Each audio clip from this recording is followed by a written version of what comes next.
In this video, we're going to be going over a standard text field type.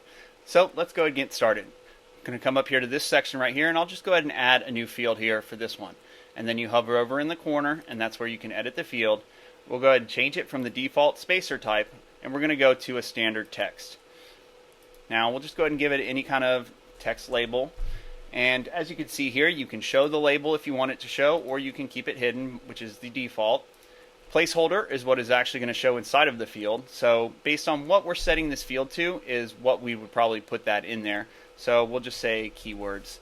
We'll kind of lead it at that. Right here you can set the default value. So if there's a default value you want to show in there, it will actually have that in this field. Now you'll probably only ever want to set this value if for some reason you specifically want this value searched whenever the page loads. I don't recommend setting this for text fields unless you specifically know or have a specific reason for doing that. Input classes are any kind of CSS classes to be applied specifically to this input field right here, the standard text field.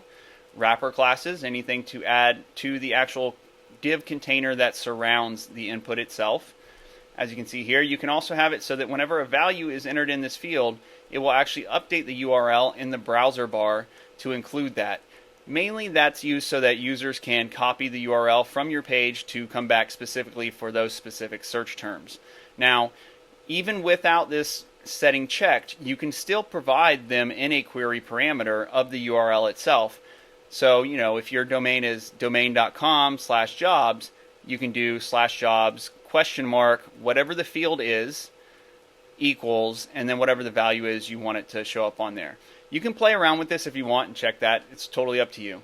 Auto size will auto size it based on the contents. You probably never need this for checkbox or for standard text. And there's another video that goes over specifically what the auto sizing is. Checkbox, this is to dynamically show or hide this field. I also go over this in another video as well. So now that we've got this field set up, let's go ahead and go to our next tab right here, which is Search tab. And I'll go into a more in-depth detail about the search configuration here, but just a quick overview and run through it real quick. Every search field, every field you're going to have is going to have a source. So a source that we search whenever this value is entered in here. So I actually can't select the keywords field because this has actually already been selected in the field above that.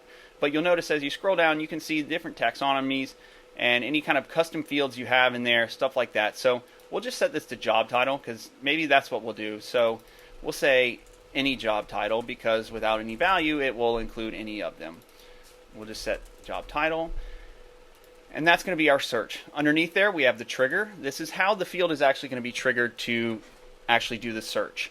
If you want it to be automatic, this will cause it to start searching after a certain amount of time or characters that are entered.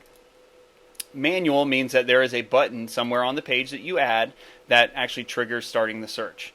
So because this is a standard text field, you'll see here we have these different options. We have after, debounce, type, and then compare.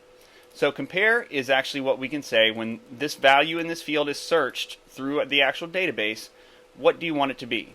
So a lot of the time for a standard text field, like if we're searching the job title, we don't want it to specifically equal that value because no user is actually going to enter in the exact job title like restaurant dishwasher. But if we want it to match on, say, just dishwasher, then you can use something like contains or does not contain. It's totally up to you.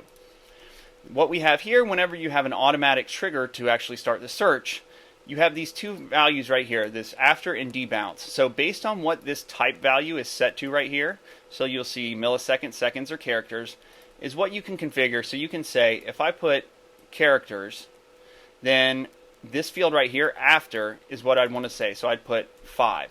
So basically what this means is that after 5 characters have been entered, then it will automatically start the search.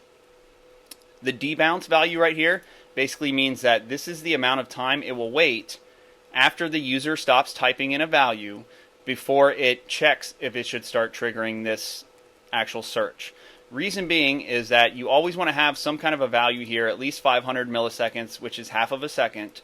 You always want to have at least that there because you don't want to keep hitting your database over and over again trying to do the search. I know I'll get a little bit into depth on that for just this field type, but just to give you guys an overview. And then for each field type, you're actually going to have a type config tab right here as well. So for the standard text fields, the type config, the only one available right now is an icon action. And so an icon action is actually an icon that will show in the corner of the text field itself. So we'll go ahead and select the search one. So as you can see now, it has this search icon over here. What this will do is anytime this user clicks that actual icon, it will actually trigger the search. So if you say we change this to manual, and then we had the magnifying glass in here, the user can type in any value they want in here and then click that actual button to trigger the search. With standard text fields, users can also hit the enter key, and that will also trigger the search. The other option you have in here is a clear value round icon. So what this does is this will actually make it so that once a user enters in a value, it makes it easy for them to actually clear out that value. So that icon will actually not show until you actually enter in some values. So let's just type something in. And so as you can see, once I have a value in here, then it shows this icon over here. The user can then click that to clear it out, and it'll clear it out and redo the search. That's a standard text field.